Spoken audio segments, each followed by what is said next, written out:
Queues of worried Russians have been seen waiting outside banks for several hours as the value of the ruble dropped to an all-time low. The currency was down 30% against the US dollar, at one time dropping as low as 119 per dollar, as the effects of the sanctions imposed as a result of the invasion of Ukraine continues to hit the pockets of everyday people. Its previous low was 90 rubles per dollar. As a result, some concerned Russians have been seen waiting outside banks and ATMs to take out their cash amid a feared run on the banks this week, one man told Sky News. Since Thursday, everybody has been running between ATMs to withdraw cash. Someone gets lucky, someone not. In an emergency move, the central bank has raised its key interest rate from 9.5% to 20% as authorities told export firms to sell foreign currency. It said in a statement, external conditions for the Russian economy have drastically changed. The increase of the key rate will ensure a rise in deposit rates to levels needed to compensate for the increased depreciation and inflation risks. This is needed to support financial and price stability and protect citizens' savings from depreciation.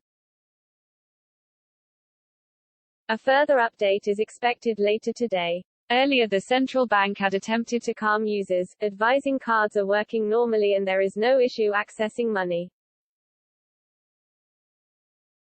However, some experts say the run on the financial institutions has already started. Jeffrey Halley, Asia-based senior market analyst at Oanda, said, a bank run has already started in Russia over the weekend.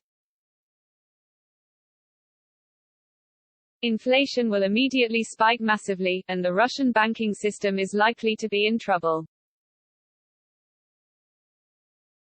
Analysts from financial holding firm Nomura said measures from the West against the Kremlin could have wider implications.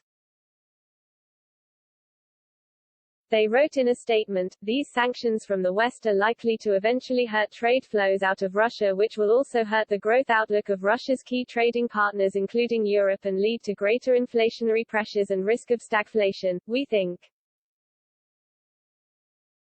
Over the weekend, Russia's central bank announced a number of measures to boost local markets to manage the fallout of sanctions imposed. It announced it would resume buying gold on the domestic market, launch a repurchase auction with no limits and ease restrictions on banks' open foreign currency positions. The steps came after Western allies ratcheted up sanctions on Saturday, taking action to banish big Russian banks from the main global payments system SWIFT and announced other measures to limit Moscow's use of a $630 billion war chest to undermine sanctions. The new set of sanctions were likely to deal a devastating blow to the Russian economy and make it hard for Russian banks and companies to access the international financial system.